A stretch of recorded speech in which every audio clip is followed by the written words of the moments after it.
어제는 날씨가 굉장히 추웠고, 어제가 추워서 그런지 조금 더 추위에 대한 이제 적응이 좀 돼서 오늘 또 춥지만 약간 적응이 되는 것 같습니다. 밖에 많이 추우신가요? 참으셔야 됩니다. 예, 참, 공덕을 지은 것이 결코 쉽지 않다라는 것입니다. 오늘이 음력으로 10월 초하루입니다. 이제 보름이 있으면 동안거가 시작되기도 합니다. 그래서 삼동결제라고도 부릅니다. 겨울 동안에 이제 부처님 인도라는 곳 또는 남방이라 하는 태국이나 미얀마 여기는 동안거 결제가 따로 없습니다. 한거 결제만 있고 여기 중국이나 우리나라, 대만, 일본 북방 쪽에는 겨울에 너무 추워서 또 움직이기가 힘들어서 결제를 시작했던 것이 돼서 저희 나라는 1년에 2번 하한거, 동안거 결제를 합니다. 저희 이제 조계사는 그냥 조계사가 이렇게 칭하지 않고 대한불교 조계종 총본산이라고 이렇게 칭합니다. 그런 말 들어보셨죠? 들어봤어요. 여기 앞에 또 이게 뭐란가요? 이게 피켓이 아니고 배너. 예. 거기에 보면은 뭐라고 써 있냐면은 첫 번째 자리 예약이 그 영어로 쓰지 않고 노라고 되어 있고, 그 다음에 마음을 나누는 것은 yes라고 써놓고, 자리 다툼은 또 no라고 해놨어요. 이제 그 밑에 이제 여러 가지 이렇게 있습니다. 한편으로는 참 다른 사찰들은 사람이 불자가 오지 않아서 자리가 비고 어떻게 해야만 신도분들이 더 기도에 올 수 있고 서로의 자리를 좀 이렇게 법당에 가득 채워서 이렇게 할까라고 고민하고 있는데 이놈의 조계사는 거꾸로 해가지고 초하루만 되면 어떻게든 자리를 그냥 안 뺏기려고 또 이렇게 앉으려 노력을 많이 하는. 오늘 처음 혹시 손 들 수가 없겠죠. 자기가 처음 와가지고 조계사에 처음 왔는데 대웅전의 자리를 잡았다. 그건 로또 되는 것보다 더 어려울 수 있다. 이게 좋은 이야기인가요? 그리고 제가 그래서 이것이 참 아름답기도 하고 또 아침 새벽 기도 시작하기 전부터 오셔가지고 자리를 잡는 분도 있지만 내가 저 사람을 잘 알아. 우리끼리는 도반이고 죽어도 같이 죽고 살아도 같이 죽는다는 그런 아주 피 혈명보다 더 굳은 결의를 했던 분들이 자리를 잡아줘. 안 나와도 오늘은 내가 일찍 가서 자리를 잡아놓게. 이런 것이 우리 조계사의 아름다운 문화랍니다. 아주 본받을 어떤 문화라고 하는데 과연 자랑거리인지 좀 고민도 해야 되고, 그 어떤 분들이 처음 오신 분이나 또는 조계사 오래 당했던 분들이 나도 이제 법당에 한번 기도를 했으면 좋겠다라는 생각으로 자리가 분명히 비어 있어서 거기를 앉으려고 하니 앉으려고 하는 순간 앞뒤로 사람이 쏘아보고 정신 나갔냐 이런 어떤 그 입에 담기 힘든 말을 어쨌든 해서 너무 충격을 받아가지고 이렇게 나오고 다시는 조계사 오지 않겠다는 어떤 이런 분들도 있고, 오늘 노래도 보니까 뭐라인가요? 해양이라는가요? 나보다 더 가난한 일을 위해서, 나보다 더 애로운 일을 위해서 이런 것이 있어요.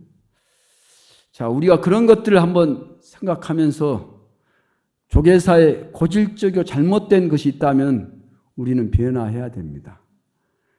나를 위해서도 그렇고 불교를 위해서도 그렇고 조계사를 위해서도 그렇습니다. 우리가 이제 고생해가지고 이제 삼존불 중에 아미타 부처님을 이렇게 아름답게 잘 이렇게 개근무사를 성취를 했습니다. 이제 약사리 부처님하고 서강 부처님 남았는데 조금 미안하죠. 저기 아미타 부처님은 아주 반짝반짝 빛이 나는데 서원이 부처님하고 약사리 부처님은 그렇게 있으면 좀 미안합니다. 한 번쯤 내가 늘 1년에 초하루가 12번 있는데 그 중에 한두 번에 양보를 하겠다. 한두 번은. 아니 한 번만이라도. 그런 발언과 결심이 좀 있었으면 좋겠다는 생각을 갖습니다. 한 번은 내가 자리를 새벽 일찍 와서 잡았어. 이게 처음 또는 오늘 와가지고 꼭 자기는 법당 안에서 기도해야 되는데 나는 그런 분을 위해서 한 번쯤 양보하는 그런 한 분이 정말 큰 변화를 일으키는 물결이 되기도 합니다. 그 한 분이. 그래서 그렇게 바람과 그런 결심과 발언으로 조계사가 변했으면 좋겠죠? 박수 한번, 예, 그렇게 변해지기를 바라는 아주 절실한 마음으로 박수를 보내주시면 고맙겠습니다. 여기를 한번 불자의 참다운 자세와 가치에 대해 이야기를 좀 하고 싶습니다. 불자는 부처님 법을 수호하고 실천하여 스스로 변화하고 세상을 이롭게 하는 역할을 합니다. 세상을 자기뿐만 아니라 세상을 이롭게 해야 한다는 것입니다. 경제는 정법으로 나라를 다스리는 지도자의 자세를 강조하듯 불자는 사회 속에서 지혜와 윤리를 실천하여 모범이 되는 가치를 지닙니다. 보시와 지혜를 실천하고 수행을 통해 탐욕, 성냄, 어리석음을 제거하는 과정 자체가 자신과 타인에게 이익이 되는 참된 복덕을 쌓은 일이 될 것입니다. 요게 그리고 이건 유명한 이야기입니다. 상에 집착하여 베푼 행위는 복덕말 낳지만 집착을 떠나 청정하여 베풀 때 그 공덕은 헤아릴 수 없이 크다고 설합니다. 그러니까 복덕과 공덕은 차이가 있다는 것입니다. 복덕은 유한합니다. 공덕은 무한하다는 뜻입니다. 그러니까 우리가 절을 하고 보시를 하고 이렇게 했는데 내가 뭐를 했다는 어떤 생각을 갖게 되는 것이 우리 인간 갖고 있는 기본적인 생각입니다. 그런 생각, 자식을 위해서 또 가족을 위해서 누군가를 위해서 하는 그런 누군가 있기 때문에 우리는 기도를 하는데 그 모든 대상으로 넓혀가는 것은 대단히 쉽지 않다는 것입니다. 이게 우리가 유정의 마음이 있기 때문에 그렇습니다. 이 상을 떠나는 것은 엄청나게 어렵습니다. 죽을 때까지도 버리지 못합니다. 지금 곧 숨이 이렇게 넘어가려고 해도 자기가 죽는다는 안타까움보다는 자식 걱정, 또 돈 저것 있는데 저걸 누구한테 이게 주고 가야 될까? 그 고민하고 있는 거예요. 이게 집착입니다. 그래서 이는 불자가 모든 수행을 할 때 나와 남에 대한 분별심을 내려놓는 지혜를 갖춰야 함을 의미한다고 했습니다. 이것은 유명한 금강경에서 나오는 이야기입니다. 이와 같이 불자의 삶은 단순한 종교 생활을 넘어 지혜로운 믿음, 끊임없는 정진, 그리고 자비로운 실천을 통해 자신의 정신적인 역량을 완성하고 궁극적으로는 해탈이라는 가장 고귀한 가치를 성취해 나가는 여정입니다. 불자의 어떤 가는 길은 바로 이런 길입니다. 궁극적으로는 해탈에 이르기 위해서 우리는 모든 것을 하고 있다라는 것입니다. 한 번쯤 우리가 조계사가 대한불교 조계종의 총본사이란 이런 말을 다시 한번 새겨야 됩니다. 조계사 와보니 많은 애국인들이 여기 조계사를 찾습니다. 조계사 다니지 않는 신도분들도 조계사를 많이 찾습니다. 그리고 불교가 아닌 무종교나 타종교인들도 조계사를 많이 찾습니다. 여기 와서 연꽃을 보고 감탄을 하고 국화를 보고도 참 기뻐합니다. 또 부처님 오신 날 등을 보고 너무 환희심을 냅니다. 그러는 것이 우리 조계사입니다. 그러니까 단지 조계사 신도만을 위한 공간과 그런 환경이 아니라는 말씀입니다.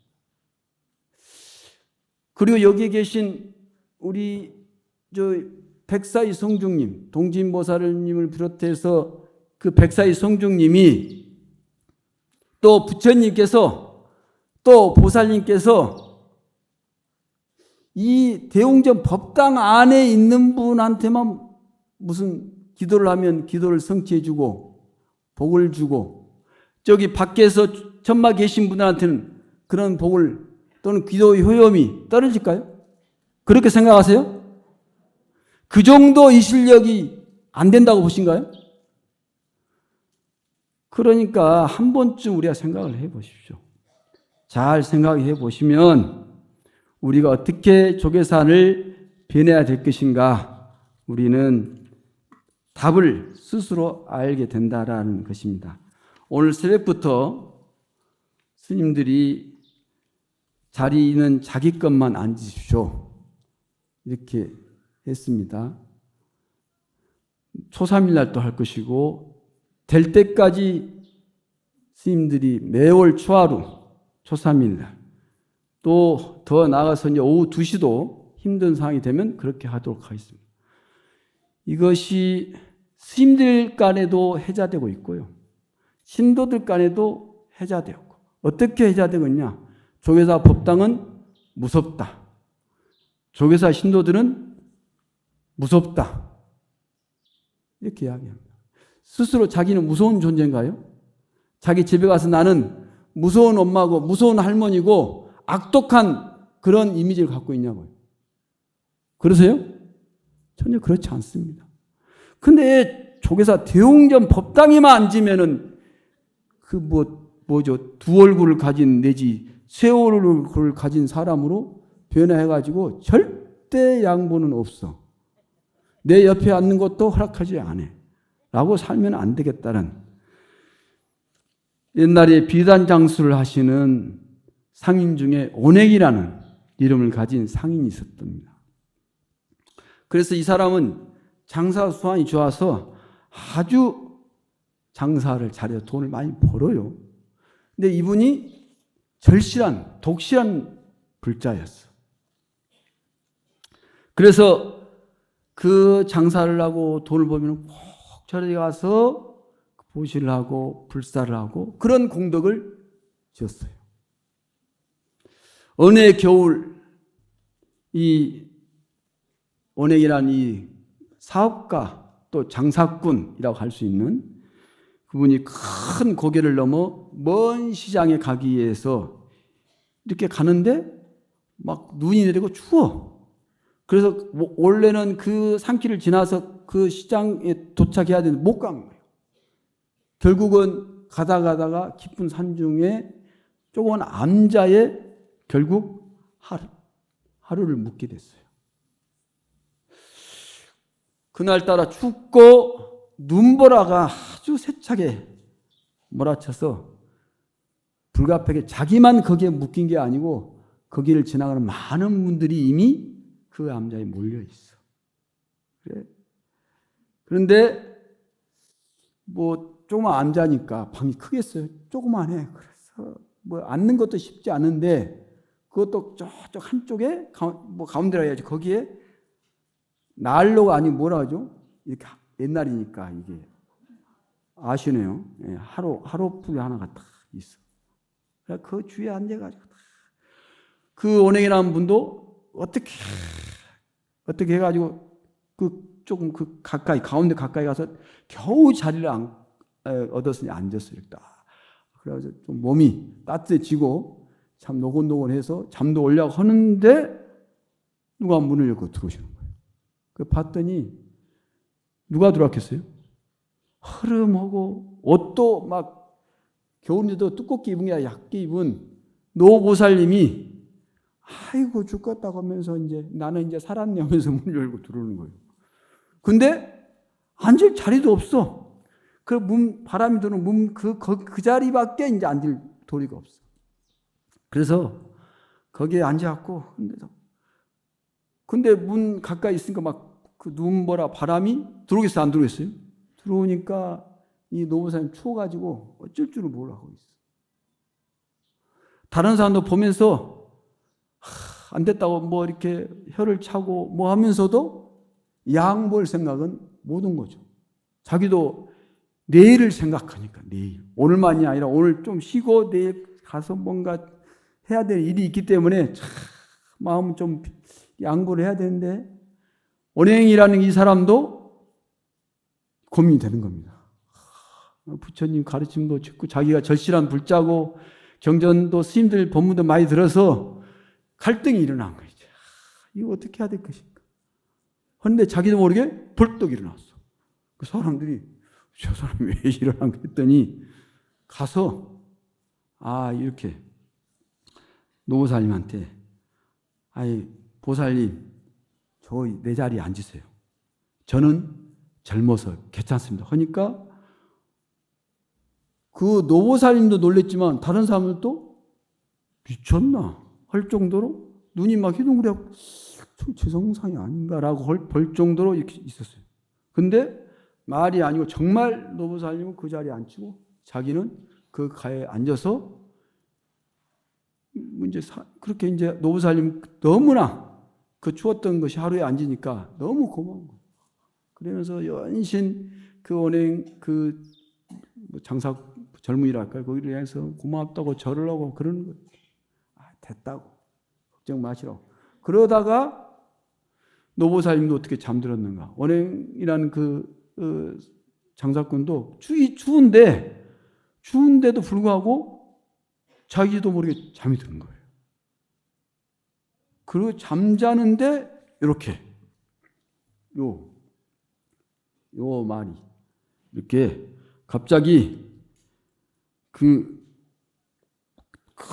무장을 한 갑옷은 안 썼는데 하여간 갑옷을 입고 큰 분이 나타났어요. 탁 나타나가지고 그대여 이렇게 부릅니다. 그대여 그대는 오늘 지극한 배려심으로 나를 극진히 대접하였다. 그래? 나는 그대의 자비심을 실험하기 위해서 노파라고 이야기했는데 아주 늙은 할머니 모습으로 그대를 찾아갔다. 정말 그대가 자리를 탐하지 않고 노약자를 먼저 생각한 그대의 공덕이 지극하니 내가 그대의 앞길을 수호하리라 하고 사라졌어요. 그 원행이라는 이 장사꾼이 턱 깨보니까 뭐였어요? 꿈이었어. 근데 너무 생생해요. 꿈이 아직 안 깼어요. 제가 말 잘못했습니다. 그래서 수호하리라. 그러면서 그 신장이 이렇게 또 합니다. 내일 새벽길에 그 고개를 넘는 그런 사람을 덮치려고 산적들이 이렇게 있다. 그러니 너는 내일 아침에 절대 일찍 나가지 말고 점심때쯤 천천히 가도 된다. 이런 말을 한 거예요.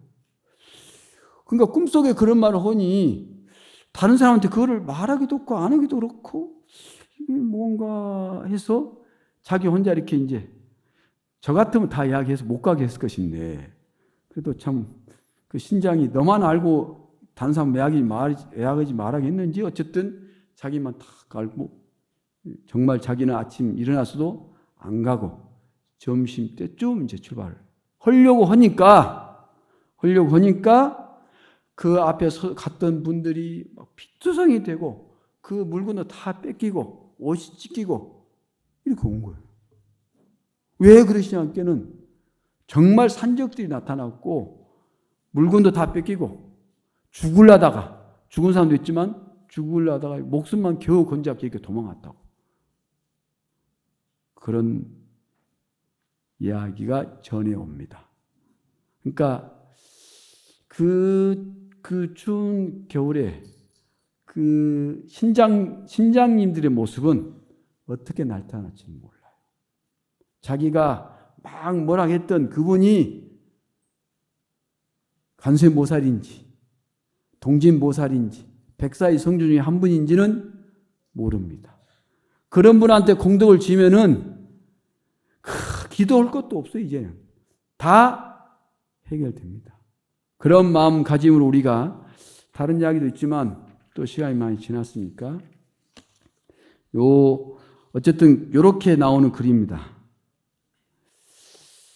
그 어머니가 잠을 자다 꿈을 꿨는데 자기 딸이 자영입니다.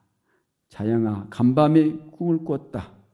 온화한 미소를 지으신 관세음보살님께 나타나서 네가 보인 지극한 자비심을 칭찬하시며 내가 베푼 마지막 한 줌의 쌀로 바로 만인의 공양 같으니 너희 모녀의 복덕을 채워주리라. 그러니까 실은 하루 벌어서 하루 먹는, 어머니는 몸이 편찮아서 아무 일도 못 하시고 그 딸이, 자영이라는 딸이 하루 벌어서 이렇게 겨우 이렇게 쌀이나 보리나 이렇게 얻어가지고 가는 그런 분이었는데 그걸 하루를 보라고 가는데 그 길에서 그 아프고 힘든, 우리가 보통 그분을 거렁뱅이, 요즘 거지 이렇게 이야기하는 그런 분이 자기는 곧 죽겠다고 한 끼만 먹을 것을 잘라고 그렇게 예언을 하고 있어요. 그걸 보고 이 자영이라는 그 젊은 뭐랄까요?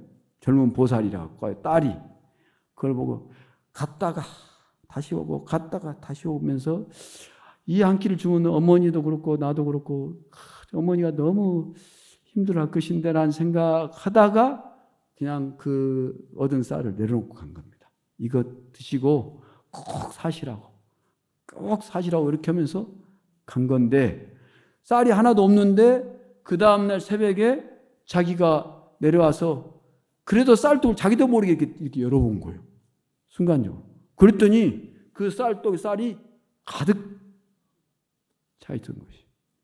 그래 놀라가지고 엄마 이렇게 어머니 부르는데 어머니가 그래 나도 지금 꿈꾸다 깨가지고 너한테 헐려야겠다고 하면서 한 이야기가 바로 간밤에 꿈을 꾸었는데 관세음보살이 나타났다 라는 이 이야기입니다.